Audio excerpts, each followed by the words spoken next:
উন্নয়ন বলতে গেলে সারা রাত কেটে যাবে। পশ্চিমবাংলার যা উন্নয়ন হয়েছে, গ্রামগঞ্জের মানুষ যেভাবে উন্নয়ন দেখেছে, 34 বছরে বামফ্রন্ট সরকার ছিল এরকম উন্নয়ন দেখেনি। রাস্তাঘাট থেকে আরম্ভ করে আলো, পানীয় জলের ব্যবস্থা, বাড়ি বাড়ি যে জল পাবে, এই যে ব্যবস্থাটা, এটা আমাদের সরকার এসে, তৃণমূল সরকার এসে করেছে। এটাতে মানুষ ভীষণভাবে উপকৃত হয়েছে।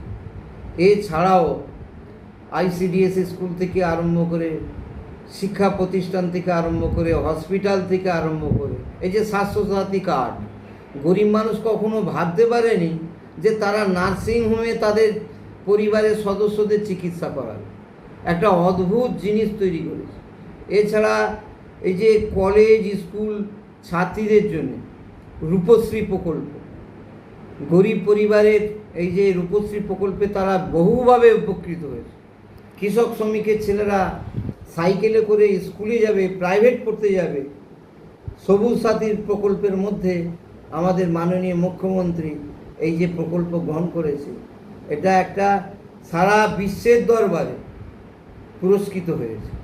এরকম অনেক প্রকল্প আছে যা মানুষের একেবারে জন্ম থেকে মৃত্যু পর্যন্ত প্রকল্প, যে মানুষের এমন কোনো পশ্চিমবাংলার পরিবার নেই, সে বিজেপির পরিবারও হতে পারে, সে কংগ্রেসের পরিবারও হতে পারে, সে ISF পরিবারও হতে পারে, কিন্তু প্রত্যেকটা পরিবারে আমাদের মা মাটি সরকারের মানবিক প্রকল্প প্রত্যেকটা বাড়িতে আছে। অতএব স্বাভাবিকভাবে মানুষকে এখানে আঙ্গুল তোলার কোনো জায়গা নেই।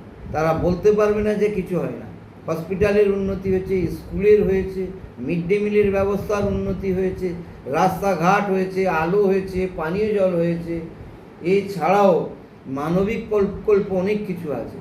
একেবারে আপনার একটা শিশু জন্ম করার সঙ্গে সঙ্গে তার যে চিকিৎসার ব্যবস্থা, তার যে ভিটামিন জাতীয় খাবারের ব্যবস্থা, মায়ের খাবারের ব্যবস্থা, এই সমস্ত কিন্তু আমাদের মা মাটি সরকার করেছে। প্রত্যেকটা বাড়িতে পানীয় জলের ব্যবস্থা করেছে, লাইটের ব্যবস্থা হয়েছে, পোস্টে পোস্টে লাইট। এখন মনে হচ্ছে যেমন দিন হয়ে আছে, গ্রামগুলোকে দেখলে চেনা যাবে না। এটা আগে কলকাতায় আমরা পৌরসভার কথা শুনেছি, কিন্তু গ্রাম পঞ্চায়েতগুলো যেভাবে উন্নয়ন হয়েছে, ব্রিজ থেকে আরম্ভ করে যাবতীয়, এখন সাঁকর পোল নেই, কাঠের পোল নেই, ঢালাই ব্রিজ হয়েছে। মনে হচ্ছে এটা পঞ্চায়েত নয়, এটা হচ্ছে পৌরসভার মতন উন্নয়ন ধারণ করেছে। স্বাভাবিকভাবে মানুষের একটা পরিবর্তন হয়েছে, মানবিক পরিবর্তনে মানসিক পরিবর্তন হয়েছে। প্রত্যেকেই আমরা সাড়া পাচ্ছি, প্রত্যেকটা গ্রামগঞ্জ, প্রতিটা পরিবার থেকে আমাদের সরকারের প্রতি, আমাদের সম্মানীয় বিধায়কের প্রতি একটা বেশি বেশি করে আস্থা বেড়েছে। অতএব আমাদের যে মার্জিন, নির্বাচনের নির্বাচিত হবার যে মার্জিন, সেটা আমাদের অনেক বেশি, অনেক অনেক বেশি হবে।